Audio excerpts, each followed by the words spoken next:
Hi there. I thought well, I'm here at the bookstore, obviously, um, and I thought I'd give you guys a little piece of my mind. Um, Today I was looking at the Treasury Department's list of foreign holders of our debt, and they list it. The way they list it is they list it by the biggest one, which is China. Then there's Japan. Then there's the uh, Caribbean island nations. They hold a lot of their treasury bonds, like the Cayman Islands and various small banking colonies in the Caribbean. And then you have the OPEC oil exporting nations. They don't break it down by which country. They group all the countries together. But when you look at the overall amount of bonds that have been purchased by foreign governments or foreign sovereigns since Obama's been our commander in chief, they've purchased almost a half a billion. Well, let me get that right. Half a trillion. It's hard to think in trillions these days, but you have to.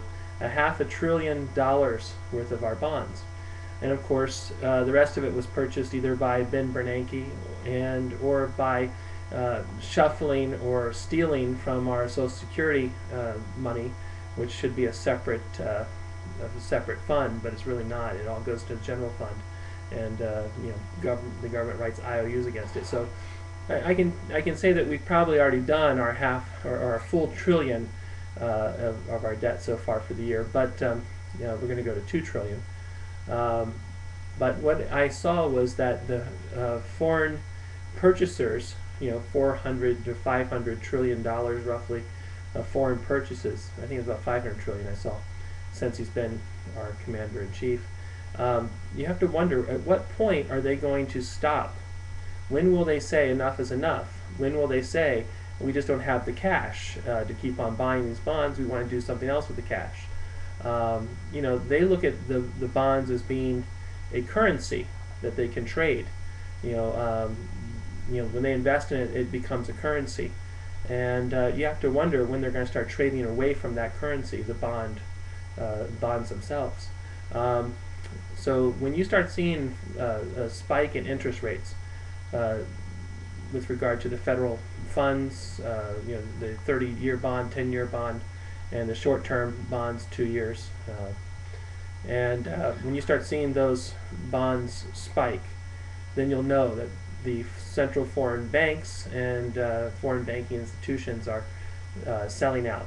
And that's when we really need to start thinking, well, we should be thinking now, but that's when we really need to start wondering what's going to happen to the dollar. And I can tell you, when they start selling out, we're going to have to see, the only way that you're going to see any protection of the dollar is Ben Bernanke is going to have to raise interest rates overnight, and you'll start seeing interest rates go up to where I think they should be, but they're way too low as they are now. But you're going to see interest rates increase, probably overnight a full percentage point, maybe more, and that's going to be this is going to really kill off the economy when we have that. Because right now the only thing that's flooding this economy is incredibly low interest rates and the printing of money. And when you see, like today, they put out there that they may have lied about the needing the TARP money, or maybe they lied about the banks needing the money, or maybe they really needed more money. No one really knows. But apparently the Inspector General gave a critical report of our government officials at that time, Paulson and Bernanke and whoever else he lumped in there. So you're seeing that nobody knows anything at the top of our government. All they know is how to run, and how to create fear. And this is when you look at Obama's administration, he's continuing the same thing.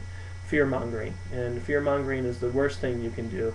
This is the way they control you. They divide you first with our Republicans and Democrats, and then they fear-monger you.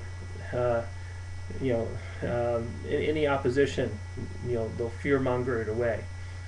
So we need to think about how we as Americans coalesce, how we come together, how we decide to run this country again. it's going to take a long time. It's going to take a whole generation to turn back the clock on the amount of debt that we're creating.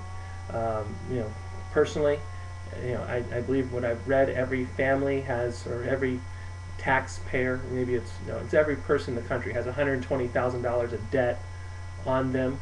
That's their portion of the $12 trillion debt.